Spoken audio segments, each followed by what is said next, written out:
कितनी बेबसी होती है ना, जब किसी की याद में हम रो रो के बुरा हाल कर देते हैं। और बेबसी की इंतहा होती है कि उस शख्स को इस बात का पता तक नहीं होता और ना ही इस बात की कोई परवाह।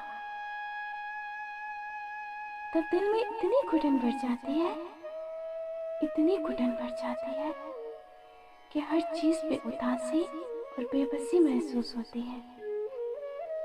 फिर मनचाही कोई भी चीज मिल जाए, मगर उस मनचाहे इंसान के बगैर सब चीज अधूरी लगती है। किस कदर बेबसी होती है ना, कितनी बेबसी होती है, कितनी उदासी होती है।